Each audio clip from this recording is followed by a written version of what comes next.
And a sneak peek behind the scenes of Fenway Park, a rare treat, and you are invited for free.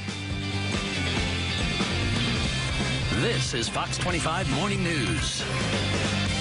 Coming up, a very unique view of Fenway Park. A local tech company is going 3D to honor America's most beloved ballpark for its 100th anniversary. And they didn't leave out any of the minor details either. You'll see it when we come back. Let's go over to Gene, who's got a unique look at the old ballpark. Yeah, you got that right, Brett. We have 3D movies, right? 3D TVs. Now we've got a 3D Fenway Park in honor of the park's 100th birthday celebration. Billerica-based Objet North America has printed a large-scale 3D replica capturing every detail from the green monster to the Ted Williams seat in right field, a little red seat. You can even see they didn't leave that out either. Here with us to show us the goods and explain how this all works is Bruce Bradshaw. He's the director of marketing for Objet North America. And Bruce, first of all, here's what amazed me about this, and it is you look at it as a remarkable replica, but this came off a printer? Is that what you're telling me? Yeah, it actually, believe it or not, it's a 3D printer that jets a resin that turns into a plastic when it's done. And so this Fenway replica is made of 40 different separate pieces, but it came out of a printer. That seems remarkable to me that you would be able to get this off a printer. I guess I'm maybe a little behind the times, which wouldn't be that much of a surprise.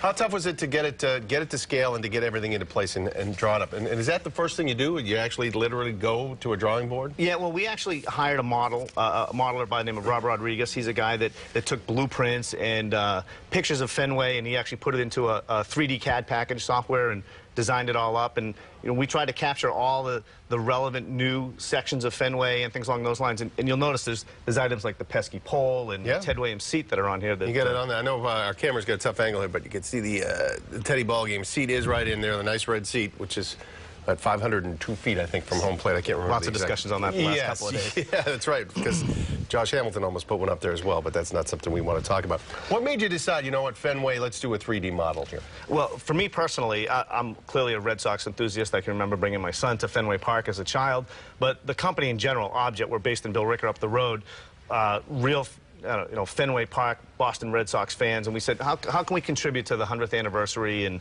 participate in this? And we thought this was a great way of doing it. And this is going to be around on display so folks can come check it out themselves. Absolutely, yeah. We're going to be actually at Game On this afternoon, this evening, and we're going to bring it up to Fenway Park for the open house and bring it around there so folks can see it. And then when we're done, we're going to actually donate it to the Boston Sports Museum so people can very cool. Get it from. And of all 3D things, and I'm not one with an eye, but I would think if you're thinking, what can we do out there that would make a great 3D model? You can't get any better than Fenway because there's so many nooks and crannies and wonderful things about it.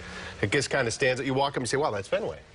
And it's actually, the replication and the detail of it from a fine detail. Again, you'll see if you looked in here closely, there's a couple of people actually placed in here, as well as it as an architectural model and how it's used is you got Remy up there in the broadcast booth? Yeah, absolutely. There's a little Gene Vanci up there. Oh, yeah.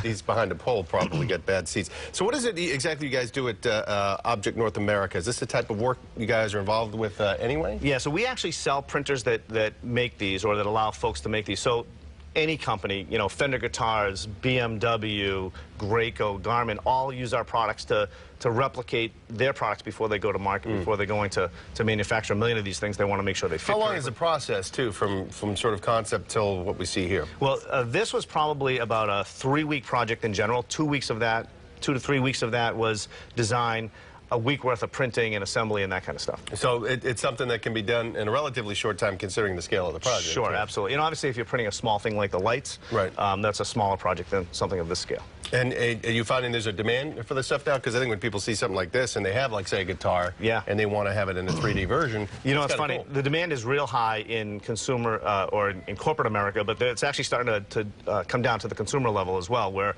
hobbyists and enthusiasts and things like that can actually get one of these printers if they want to. Well, it's very cool. I invite people, if you're over at Fenway, check the thing out and get an up-close look at it, because it is pretty impressive. And when you find out it came off a printer, you're going to be like, you kidding me. Bruce, we appreciate you coming in. Thanks, Gene. Thanks a lot. Continued success. Let's get it downstairs to Shannon.